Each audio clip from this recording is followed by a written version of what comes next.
Será mesmo que a única explicação possível para o soco Cera ao quadrado do Saitama e do Garou Cósmico ter deixado esse buraco no céu noturno seria ele ter destruído estrelas e galáxias a bilhões de anos-luz de distância? Vem comigo que eu vou te contar. Antes disso, como sempre, um pouquinho de contexto. No clash de socos do Saitama e do Garou Cósmico, que foi conhecido como soco Cera ao quadrado, o Blast viu que aquela energia poderia destruir a Terra e resolveu teleportá-los para fora da Terra. Só que aquela energia estava tão densa, massiva e com tanta energia que ele não conseguiu condensar ela numa bolha e controlar ela, e ele preferiu jogar ela para o espaço e redirecionar aquela energia para que ela não destruísse a Terra. E o resultado desse redirecionamento da energia foi literalmente um buraco completamente escuro onde a energia passou no céu noturno, dando um contraste claríssimo entre as estrelas e galáxias circundantes e o buraco por onde aquela energia passou. Mas será que a única explicação possível seria que eles realmente destruíram estrelas e galáxias a bilhões de anos-luz de distância?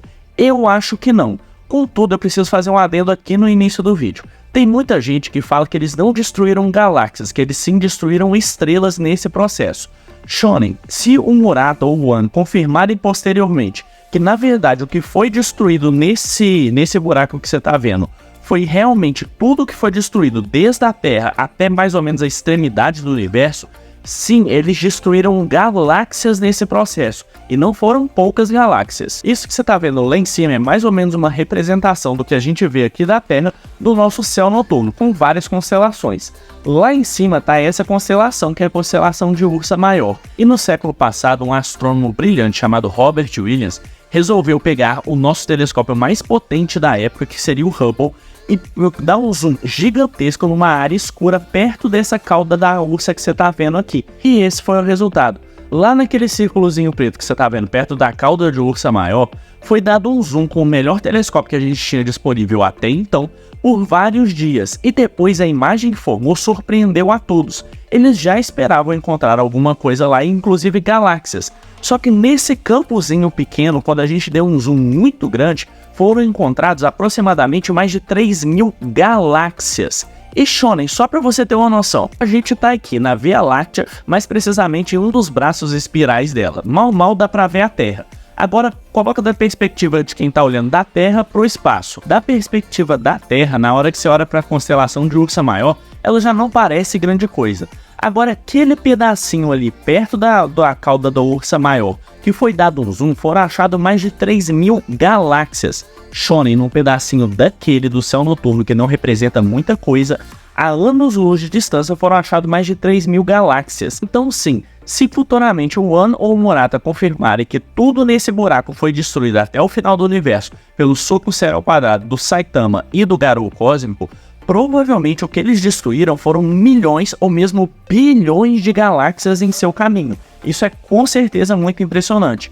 Só que na minha opinião, isso não é condizente com o power scaling que foi mostrado na obra. E eu acho que tem uma explicação muito mais legal que fica condizente com tudo que foi mostrado dentro da obra e que explica também perfeitamente por que a gente começou a ver esse buraco negro em cima de onde a energia passou depois do soco Cera ao quadrado. Mas antes disso, deixa eu te relembrar como é que a gente forma as imagens no nosso cérebro.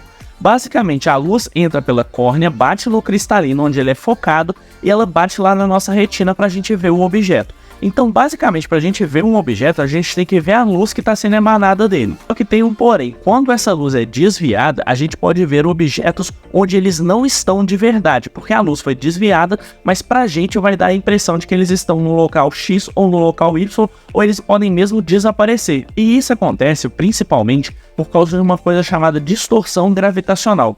A gravidade é uma resultante da distorção do tecido do espaço-tempo quando você tem muita matéria ou muita energia concentrada em um espaço só. Então essa matéria vai distorcer o tecido do espaço-tempo e na hora que a luz for passar ali, ela pode ser desviada. Um exemplo maravilhoso disso foi o que aconteceu no eclipse de Sobral, que basicamente confirmou a teoria da relatividade geral de Einstein.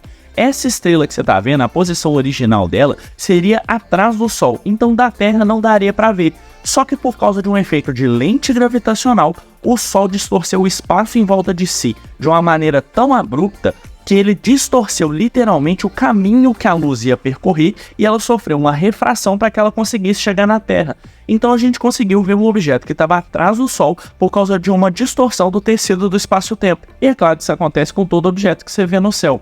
Para você conseguir ver ele, quer dizer que a luz dele conseguiu chegar até os seus olhos. Então cada pontinho, cada estrela que você está vendo no céu noturno, fez o caminho de luz da fonte dela, que seria a estrela, até chegar no seu olho aqui na Terra. Então agora imagina que você está aqui na Terra e dois objetos extremamente densos e massivos começam a gerar ondas gravitacionais que distorcem o tecido do espaço-tempo, desviando a luz de todas as estrelas que estavam chegando no seu olho.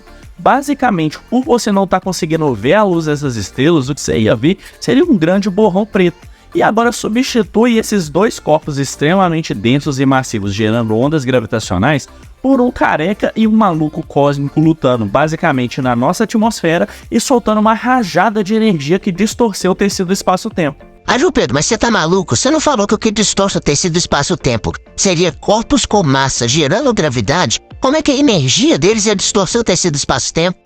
Ótima pergunta, Shonen. Você tem que lembrar que na famosa equação do bom velhinho E igual a mc ao quadrado, que é energia é igual a matéria, vezes um C, que é a constante, que é a velocidade da luz no vácuo, elevado ao quadrado. Basicamente, energia e matéria, uma pode ser convertida na outra, e quando em estados muito densos, umas pode se comportar como outra. Você pode pegar matéria e transformar ela em energia, como uma bomba de fissão nuclear ou de fusão nuclear, por exemplo.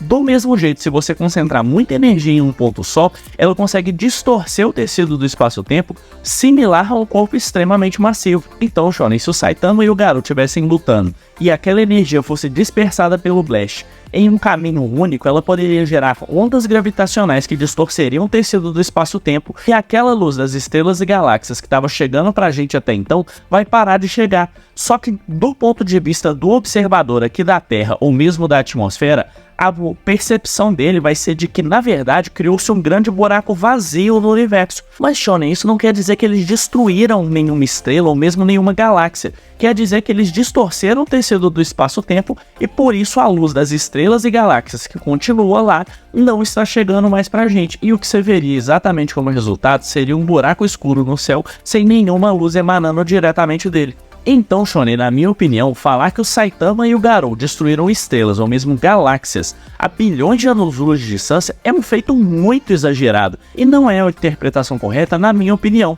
O mais condizente com o power scaling que a obra mostrou pra gente foi justamente eles distorcerem o tecido do espaço-tempo. Isso precisa já de muita energia, mas que fica congruente com a luta deles não ter destruído o sistema solar. Então, Shonen, se mais tarde o Wano ou o Murata confirmarem que eles destruíram estrelas ou galáxias a bilhões de anos-luz de distância, quem sou eu para falar que não? A única coisa que eu posso afirmar é que isso seria completamente incoerente na obra e que teria mostrado, obviamente, um erro de roteiro. Porque se os dois destruíram galáxias a bilhões de anos-luz de distância, mas não destruíram o nosso sistema solar com a continuação dessa luta, obviamente é uma forçação de barra gigantesca. Mas e aí, você concorda comigo ou discorda de mim? Me deixa aqui nos comentários para eu saber.